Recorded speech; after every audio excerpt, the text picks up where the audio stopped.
Hi, my name is Mark Parkinson, and I'm the President and CEO of the American Healthcare Association and the National Center for Assisted Living. And I am very pleased to spend some time with you today here at the Signature Spirituality Fest. Now, I'm really glad to be participating in this for a whole variety of reasons.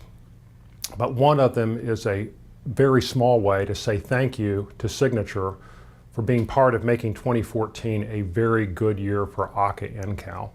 When I think back about the highlights and think about the highlights of 2014, one of them that really sticks out was the decision that Signature made to join its buildings in a significant number of states and to really become an active participant of ACA-NCAL at the national level.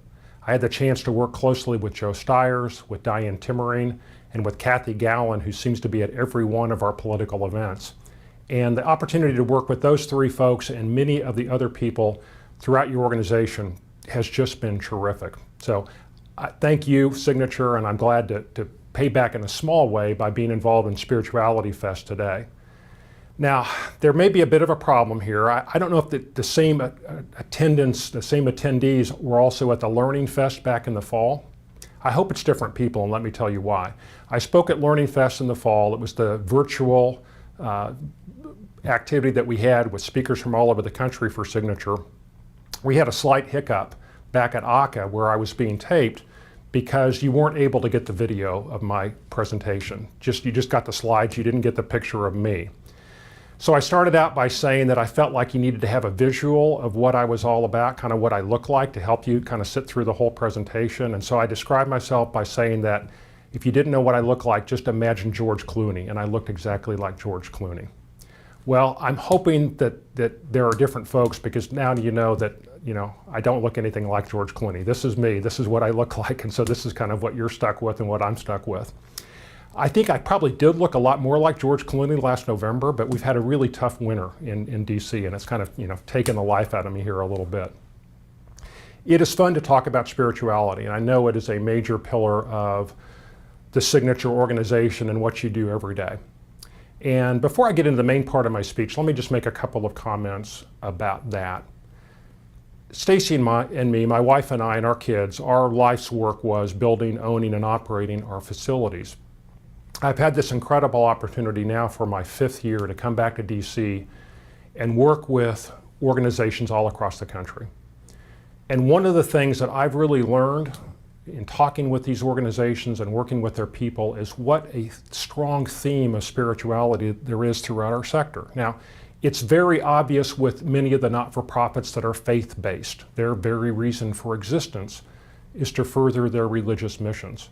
But what's really been exciting is I've seen that it's not just the not-for-profits. There are for-profit companies out there, and I think Signature would certainly be the leader, that have in a very demonstrable and vocal way made spirituality a major part of the organization.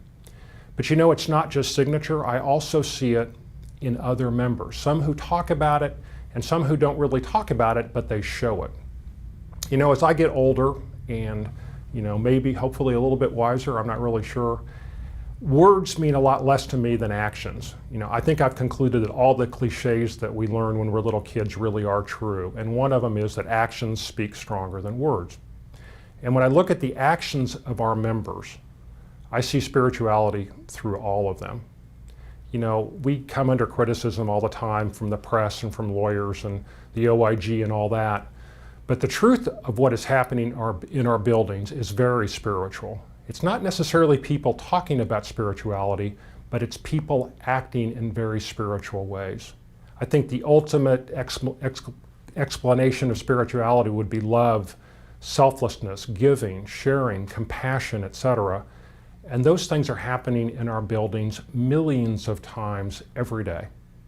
Anytime that we hug a resident that's lonely, or console a resident that's not feeling well, or celebrate with a resident that's happy, anytime we dance with a resident who thought maybe they'd dance their last dance, or sing with a resident who thought they would never sing again, or provide therapy to folks so that they can get better and go home and just show our love, we are showing what spirituality is all about. It's that reason that I love the job that I have so much, that I am so completely convinced that it is important, that I know so clearly why we have to win in DC, because we're protecting what you and millions of others of people just like you are doing across the country, and not just talking about their spirituality, but in showing it. So in talking with Diane last week about what would be the best presentation for me to make, what we talked about was for me to give an overview, not get into the specifics of DC, but to really give an overview of what it is that we need to do to keep this great work going. And so in order to do that today, I'm going to first talk about some very general good news, some positive things out there that are happening, some of which you're aware of and some of which you may not be. Then I'm going to talk about the challenges that we face. It's not all rosy, and I get that. I'm going to talk a little bit about 5-star because that change has just happened so recently. And then we'll discuss what it is that Signature can do and is doing to make sure that it seizes the future.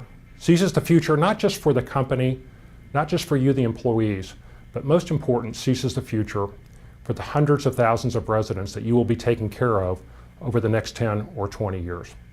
So let me start out with some very high-level good news that you might not have considered. And that is that there are several trends out there that are quite positive that I think it's important to us to reflect on. The first is that we just made it through a horrible, horrible recession, and we're in pretty good shape. Now, as an adult, I've lived through 4 recessions. I thought the first 3 were pretty bad until this last one came along. This last recession was longer and deeper than anything the country has faced since the Great Depression. If you had told many people that this was going to occur, what they would have said to you about our sector is that, boy, that sector is in real trouble because margins are already razor thin, and if there's this enormous, huge recession, I don't think the sector will make it. Well, thank goodness not only would they have been wrong, they would have been very wrong, because in fact, now that the data is out, the data reflects that we not only made it through standing, we actually did a lot better than a lot of other investment classes during this time. This next slide shows, first of all, as it relates to reimbursement. Yes, you can see there was a dramatic decline in reimbursement at the federal level in 2011. But before that and since then, we've been on a very slow, steady progression of modestly increased rates, both at the Medicaid level and at the Medicare level. This next chart, I think, is really encouraging. You know, if there are times that you wake up in the morning and you think, boy, I wonder why I ever got into this work, it's so hard. You know, the government's on us, the plaintiffs' lawyers are on us, the press is on us, and I don't see how we're going to make it. Well, in fact, despite all those pressures, we succeeded at a level that was greater than any other investment class during the Great Recession. This chart's a little busy, but basically that top line shows our long-term care sector, and it demonstrates that even as many other businesses were going out of business during the Great Recession, I'm sure you saw it in your communities, restaurants and strip malls and some banks, et cetera, the investment class that performed the very best was long-term care. So we have gone through this horrible time over the last 5 or 6 years, and we're still standing, and we have a lot of pressures that we still face, but the good news is that we're doing okay. The second piece of good news that I want to tell you about is that we also made it through some massive changes at the federal level as it relates to budget cuts. Because of the Great Recession, there was a lot of discussion at the federal level about balancing the budget in very dramatic ways, about reducing the deficit through significant tax increases or more possibly through major budget cuts. Now, some of the proposals that were out there would have cut other programs, but many of them would have cut our sector, skilled nursing, in such a dramatic way that we just would not have been able to make it. There were talks about completely eliminating provider assessments. There was discussion of completely eliminating bad debt reimbursement. There was talks about rebasing our Medicare rates and cutting us 4% and then going on from there. Well, the good news is that didn't happen. If you look at this chart, what you can see is that when we went through the last 4 years, Congress as a whole cut $2.7 trillion out of our national debt. Not just our money, but all of the money that's out there, $2.7 trillion. If they had done across-the-board cuts, our sector would have been cut $54 billion. $54 billion of that $2.7 trillion would have been on us. Well, through some hard work and through some good luck, we were able to reduce the amount of that impact to our sector, so that our sector was cut $12 billion. Now, I don't want to minimize the impact of a $12 billion cut. What made up that $12 billion cut was the 2% sequester cut that we took a couple of years ago. But what I would say is that relative to how everyone else did, particularly the Defense Department, discretionary spending among other agencies, et cetera, we came out on a relatively better basis. We should have been cut $54 billion if they'd done across the board cut. Not that we should have been, but that's what an across the board cut would have done. Instead, we were cut $12 billion.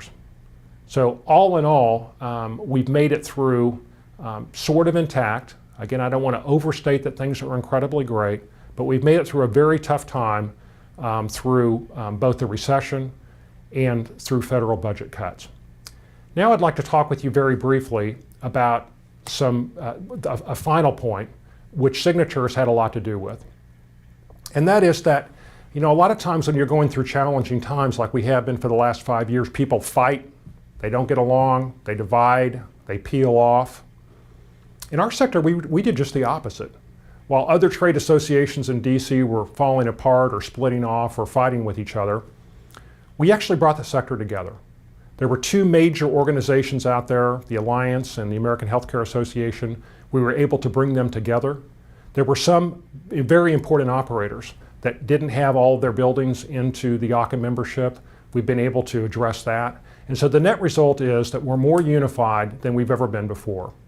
I'm very proud of this chart, and again, thank Signature for the role that it's played in it, which shows our membership at the national level over the last 5 years. Really starting about 4 years ago, in January of 2011, we've been on a pretty steady march to significantly increase our membership, so that as we sit here today, we now represent over 1 million of the nursing home beds in the United States. And when you consider that there's probably only about 1.4 million out there, we're making great progress at pulling people together. Now, more important than just getting larger is I think we're getting better. We're using the funds from our members to, in a very smart and strategic way, lobby on Capitol Hill, create policies that are real solutions for the policymakers. So we're not only strong and unified, I think we're spending our resources in a good way. So that's the good news. Let me talk now very briefly at quite a high level about some challenges that we still face. And I want to address several of these challenges that are out there. The first is that we continue to face oddly enough, a demographic challenge that many people are not aware of. Now, I know that when we talk about one of the reasons that we're in such a great sector is that there's a growing population of older people. That's generally true. The older population is growing quite significantly. But as all of you know, the population that really matters to us is a population that's quite a bit older. And that is folks that are over 85 on the long stay basis. Because the average age in our buildings, at least the buildings that Stacy and I operated, was in the 83 range, and again, that's on a long stay basis. And I suspect that you have a similar experience in your buildings. There's an interesting phenomena that many people don't know about that this chart depicts. And that is that if you look at the gray line on this chart, it is showing the population growth of people that are over 85 years old. Again, it's population growth of people that are over 85. Oddly enough, between 2015 and 2020, you will see that line is actually on the decline. There's actually a decrease in the population growth of people over 85 from 2015 to 2020. Some of you may be experiencing vacancies in your long stay in your residence. There are multiple reasons for it, but this is one of the reasons. Now you might ask yourself, how could this possibly be the case? And the reason it's the case is an historical reason. After the Great Depression in 1929, the Great Depression really lasted from about 1929. It looked like the economy was getting better in the 30s, and then there was a dramatic recession that followed in 1937. So really between about 1929 and about 1938 or 1939, the country was in a terrible position. Immediately after the crash in 1929, a lot of people lost everything. And what happens in America when a lot of people are losing things? They stop having children. And so there was a significant decrease in the birth rate in the United States between 1929 and 1934.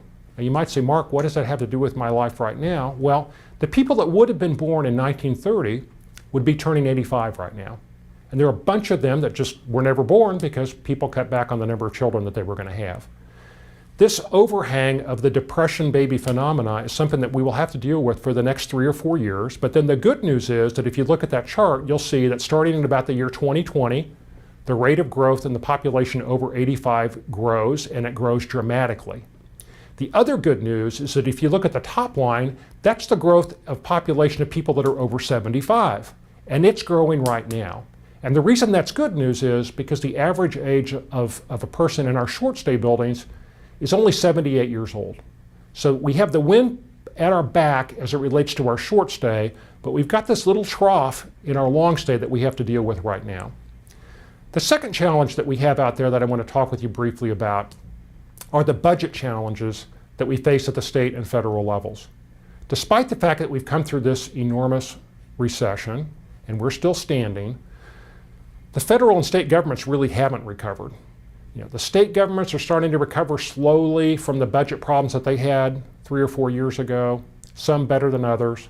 The federal government is still in a significant amount of debt, and what this chart shows is that that amount of debt will continue to increase in the future.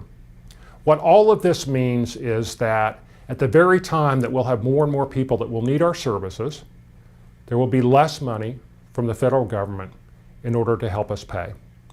So, the question is, what do we do to seize the future? What do we do to make sure that the millions of acts of spirituality that are taking place all across the country, including in your buildings every day, what do we do to make sure that those can continue? Let's talk now about how we win and actually seize the future. The third challenge that we face are changing payment models.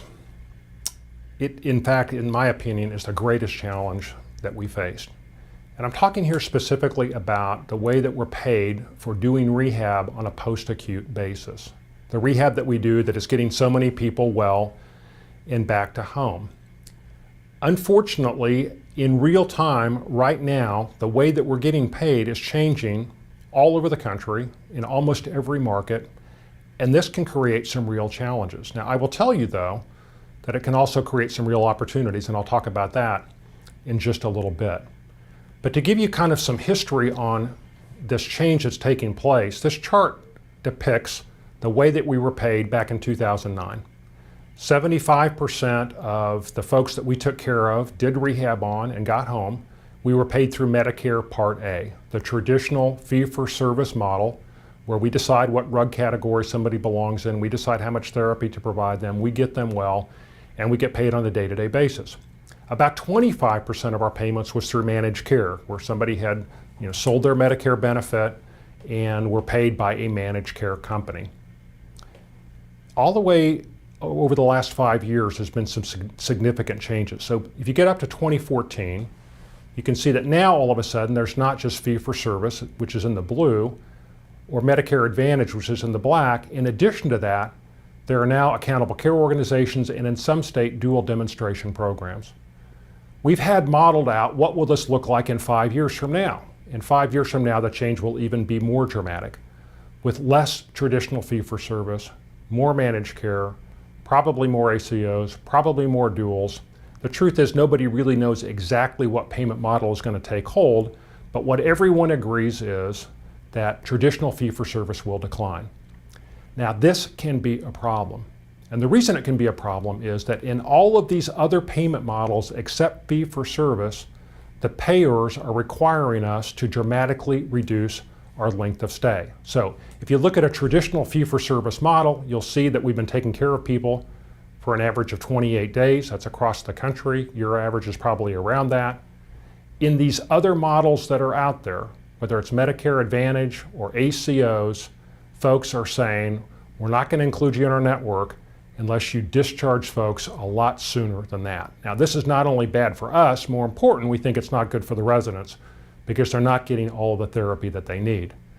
But it's not hard to envision what a challenge this is for Signature and the whole sector.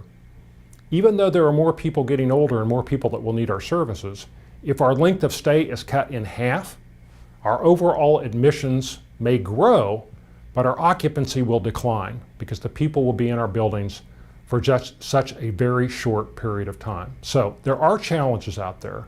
We do have this little demographic issue on the long stay side. The state and federal governments are challenged with money. And we do have this issue out there with changing payment models. But I will tell you that there is a path to win. And so during this next part of the speech, I'm going to talk about what it is that Signature needs to do and what the entire sector needs to do in order to prevail. Let me start out by saying that I'm completely convinced that Signature can win.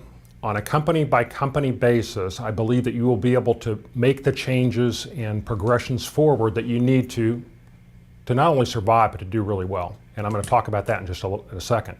I think the bigger question is, can the whole sector, can all of the buildings that are out there now, not just the Signature buildings, but all the other buildings out there, can a number of them survive and prosper as well? And I think the answer is yes. One thing that gives me comfort is the realization that in our sector, we have had to adapt before. We have had models in the past that made sense at the time, but as society and healthcare progressed, they didn't make sense anymore, and yet we figured out a way to adapt. We started out as poorhouses back in the early 1900s, then county homes, then they called us rest homes. We developed into long-stay nursing homes, and now we've become very sophisticated rehab centers that actually take care of more people than we send home than people in long-stay. So I am convinced that we have the ability to adapt because we've adapted in the past. Now, in order to win, our belief at the ACA NCAL is that we have to do two things. First, we have to be the policy and the quality solution, which means at ACA that we're developing policies for CMS and policy for members of Congress up on the Hill, so they don't just do crazy things to us, but instead we give them rational alternatives and rational payment models for us. Unfortunately, in DC, just having great policy, though, isn't enough. We also have to be very strong on the political and lobbying side.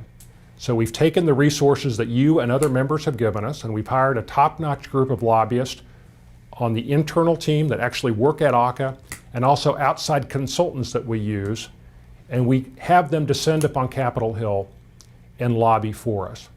Now, I'm very encouraged by the results that we've had over the last 4 years, but obviously cautious about what might be coming up over the next 4.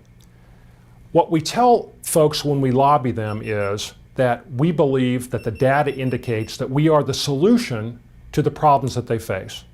That we have the ability to not only take care of people in a great way, but we can take care of them in a way that saves the government money because we get them well and we get them home. What I'd like to do now is to show you a short video that we're currently showing to policymakers as we go up on the Hill that we think really explains the fantastic work that you're doing in your buildings every day.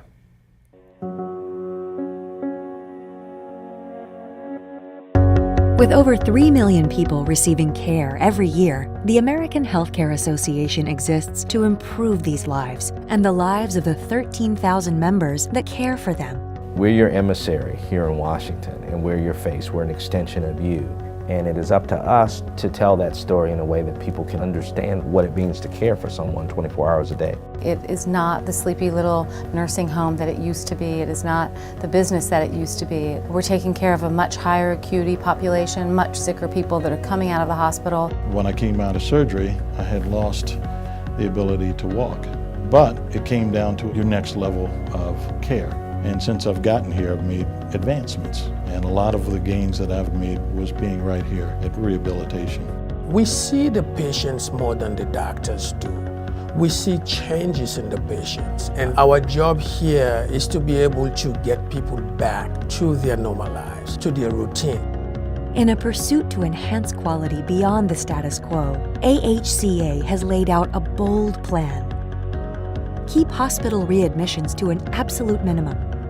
Recruit, train, and retain caregiver professionals. Create a person-centered care environment. And reduce the use of unnecessary anti-psychotic drugs. It's clear that rehospitalization has a tremendous impact on our federal budget. The good news is the skilled nursing community is motivated and incentivized now, and the degree to which we can lower rehospitalization rates is the degree to which not only the federal government can save money, but most importantly, the patient can improve and get better. Last year, nearly 3 out of every 5 people who entered into one of our centers for rehab returned home, often within just a few weeks, and without having to go back into the hospital for costly and invasive procedures. People are rehabilitated here, they go home. I'm home, I am working. It's hard work, but at the end of the day, it's extremely rewarding. The people here are outstanding. Going from the administrators, everybody speaks to you. Everybody has a smile. I come every day to just change people's lives and make their life a little better. Every day. They're heroes. They're heroes here. My job is to help people. My job is to make people's lives better. And you know, you gotta love that. We are the safety net. We can save money in our operational costs and ideally create a win-win for not only the provider, not only for the government, but most importantly the patient. And that's our philosophy, and every policy approach that we take, we see through that lens and that approach. Join us on our website to learn more. In addition to our lobbying and our lobbyists and political people and all that at ACA, what I'm really proud of is I think we've become kind of a think tank in DC as well. We have a quality division, a reimbursement division, and a research division that is constantly coming up with ideas that work for our members and their residents. This last year, we spent an awful lot of time on payment reform, where we have developed a model of payment in post-acute that puts us back in control of our residents. Signature's been involved in this, and it's part of what we lobby up on the Hill in an active way. The goal is to put us back in control. That's the work that we're doing at the national level. I think the more important question for today is what can Signature do in order for you to succeed in each of your buildings? And I think the answer is that despite the challenges that we face, these challenges for a company as innovative as Signature are actually a tremendous opportunity. If we look at this next chart, I think it will really explain the opportunity that's out there. In the old world of discharges from hospitals, hospitals would typically discharge to virtually every nursing home that was in its area that provided post-acute rehab. So in this first example of the old world, it envisions a hospital that has 4 skilled nursing centers around it, each of which that does post-acute rehab. If you look at the discharge patterns for that, hypothetically one building might be getting 40% of the work, another building might be getting 30, another 20, and another 10, but you have 4 different buildings out there that were getting discharges. The way that we would try to get discharges is we try to hire really perky and convincing marketing people who would run around and meet with the discharge planners from the hospitals and try to make sure that we were the facility that got that 40%.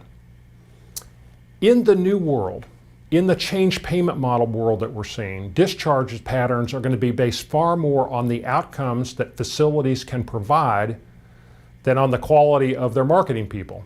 You know, I think marketing people and discharge planners will still matter, but what's way more important to hospitals and to systems will be, where can I send residents that I'm pretty sure they're going to get well and not get sent back to me and hurt me on my rehospitalization penalty? Where can I send people in a network that we've created that's being incentivized to get great results? So I think that in the new world, where you have a market with a hospital and 4 skilled providers, you're going to see something that's much more like this chart that talks about the new world, where there might just be 2 buildings that get residents at all, and they each get 50%, with the other 2 being completely shut out. In fact, I think there could even be markets where one provider gets all of the post-acute rehab and everyone else gets shut out. Now, this is a huge opportunity for a progressive provider like Signature, because you have the opportunity to not just be in that 40% or 30% bucket in the old world, but you have the possibility of really dominating a market if you can win in that market. So how do you do it? Well, the way that you do it is that you first of all understand who the payers are in your market. And this varies market to market. In some parts of the country, managed care has really taken hold. And it may be penetrating at a level of, say, 50%, which is quite high, because for the whole country, it's only 30%. In other parts of the country, it's not managed care organizations that have taken hold, it's accountable care organizations. In other parts of the country, it might be the dual demonstration projects. Whatever it is, you need to figure out on a market-by-market basis who is controlling the payments, and then you need to figure out what metrics matter to that payer. What is it that you need to be superb at in order to attract the discharges from that particular payer? In most markets right now, it is your rehospitalization rate. And that's because every hospital in the country faces a penalty if they don't do a great job on rehospitalization. In other parts of the country, it could be staff turnover. We see some accountable care organizations that are looking at 5-star ratings. We see others that are looking at staff turnover, resident satisfaction, et cetera. The key is figure out what it is that the metric matters to your payer and then get really fantastic at that metric. And then don't just send a discharge planner, don't just sit down with the discharge planner and a marketing person. Sit down with yourselves and some folks from your organizations, with the CEOs and the CFOs of the hospital or the managed care organization or of the accountable care organization and say, look, we know that what you really care about is rehospitalization, and here's why we're better than anyone else. Now, I think that Signature has a unique advantage in this new payment model world. Now, best practices are a given. It's going to be a given that in order to be in any of these networks, you've got to have the best electronic medical records. You've got to have the best transition planning. You have to have the best clinicians, et cetera. Many of the people, not all, but many of the people that you'll be competing against will have those just as Signature will have them as well. So the question is, how do you distinguish yourself? What makes you different? A basic tenet in business is that if you can't distinguish yourself in some way, the only way that you're competing against a competitor is on price. So what is it that distinguishes Signature? And I would contend that it is your pillars. Your entrepreneurship, your learning, and your spirituality are something that honestly I haven't seen with any other provider across the country. To create passion around those three concepts, very important concepts of entrepreneurship, learning, and spirituality. An example is your Serenity program. And in discussing with Diane, she was explaining to me ways that your Serenity program will help with the use of anti-psychotics by intervening and working with residents, treating them as people.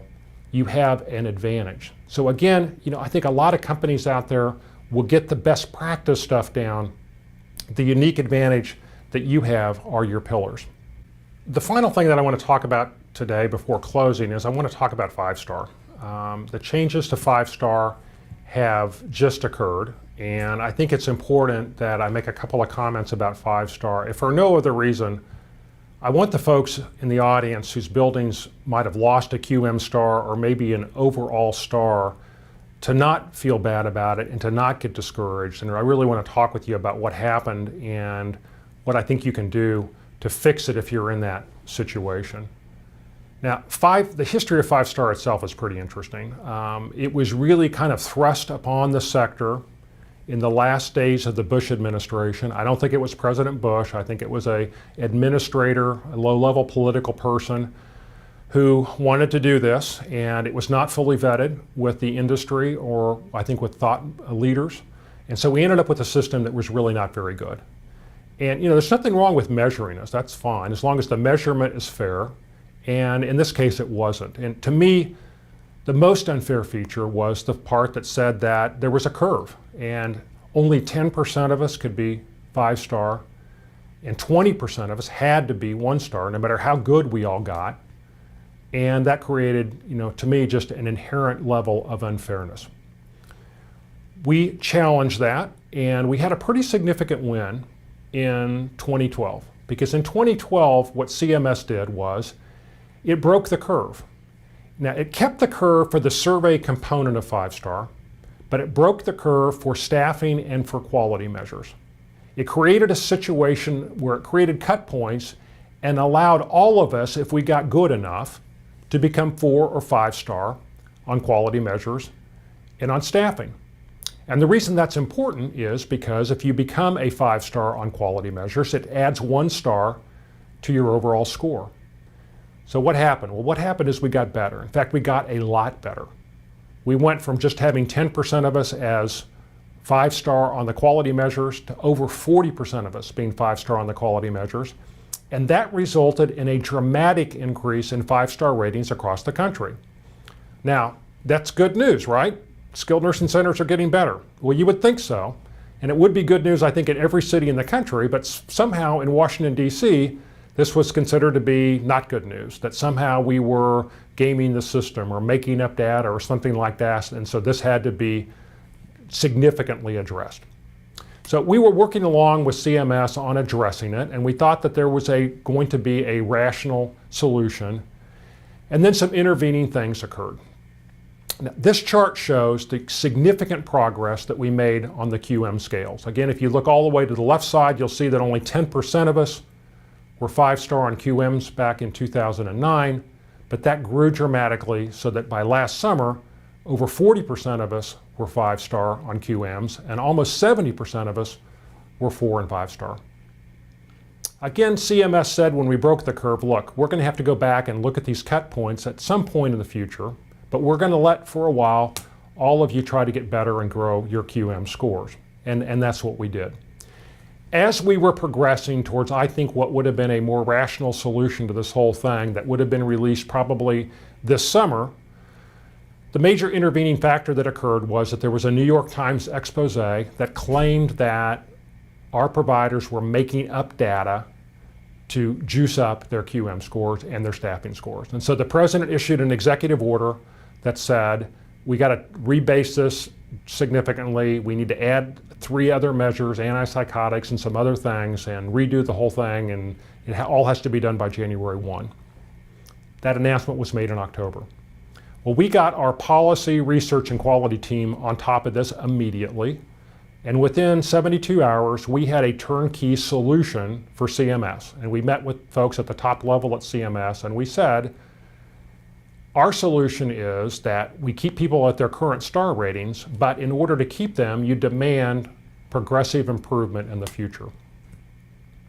Well, what CMS said was, well, we can't do that.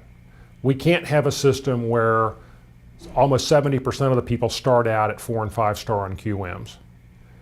On top of that, we had our critics out there banging on CMS to do something very dramatic. They were banging on CMS to take us back to the point in time where only 10% of us were 5-star, and that there was no curve. I'm sorry, that there was a strong curve. So they were going back to, I'll start back. Let me fix that. Our critics wanted CMS to go back to the old system. Only 10% of us 5-star and a strong curve so that all of us couldn't get better. Our board took a very strong position. Our board said, no, we're not going to support that. First of all, they cannot go back to a curve. Secondly, there needs to be some way that all of us can get better and grow our 4 and 5 stars. And finally, the solution needs to keep as many facilities protected as possible. CMS gave us a partial victory. They did not take the recalibration all the way back to 2009, where only 10% would have been 5-star. Instead, they took it back to a point in time of around 2012, where roughly 25% of us were 5-star on the QMs. So it could have been worse, still not great, 25% as opposed to 40%. Most important, they did not reimpose the curve, so that all of us now have the ability to go back and regain stars if we lost them. We have the ability to go back and become 4 and 5-star building. So that is one slight positive. If you lost a star, the first thing I want you to know is that you are not alone. This chart demonstrates that over 4,000 buildings in the country lost a star.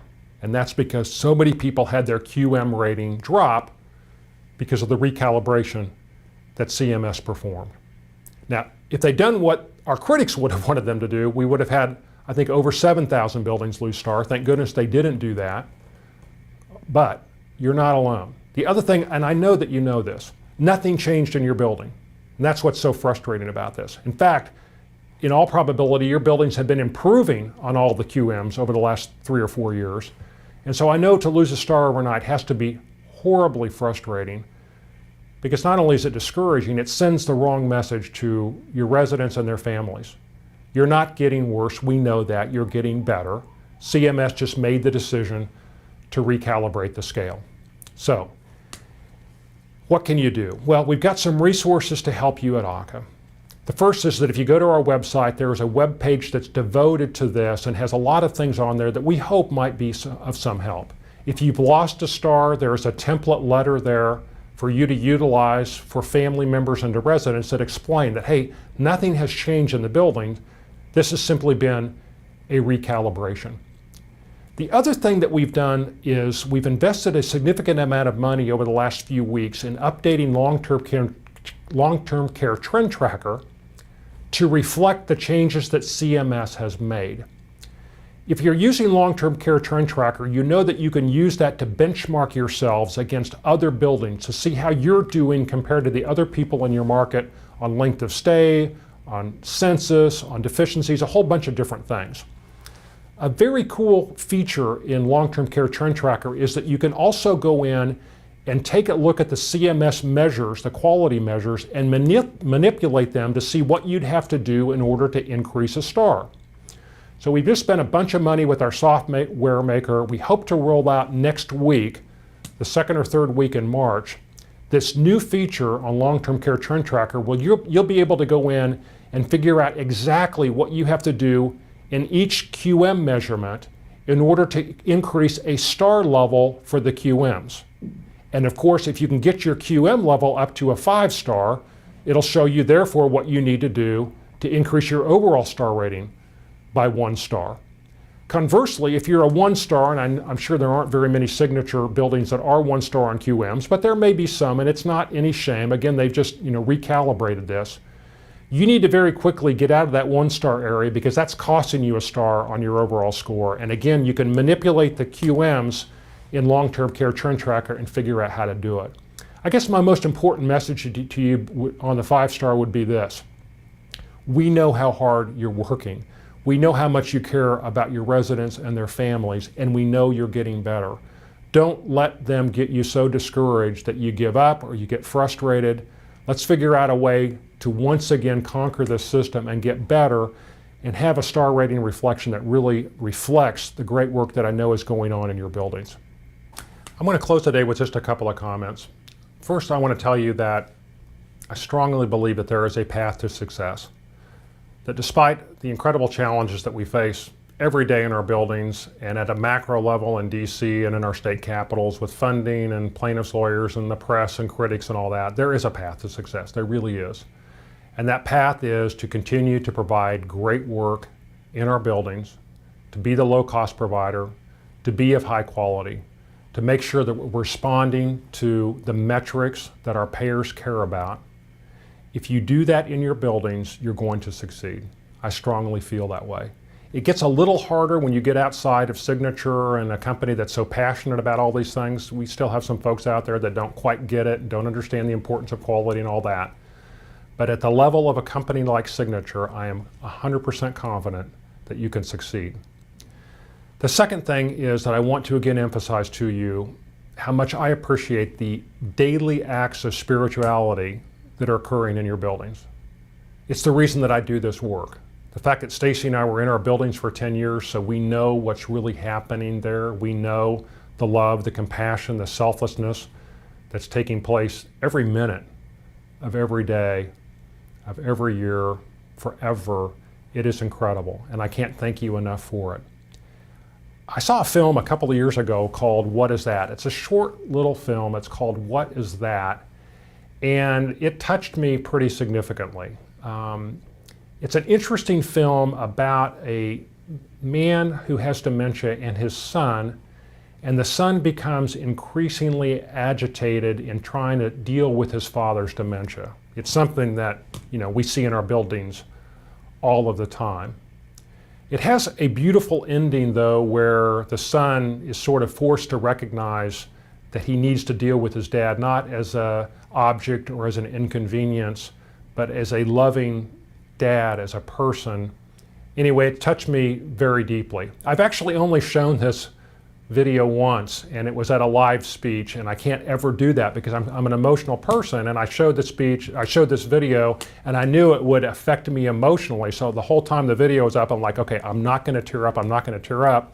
And I looked out in the audience, and there were people in the audience that were crying, and that caused me to kind of lose it.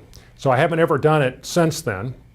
So I'm actually not going to speak after this film starts getting shown, because you don't want to see your big-time Washington, D.C. CEO, break down in front of you on camera. We're not going to do that.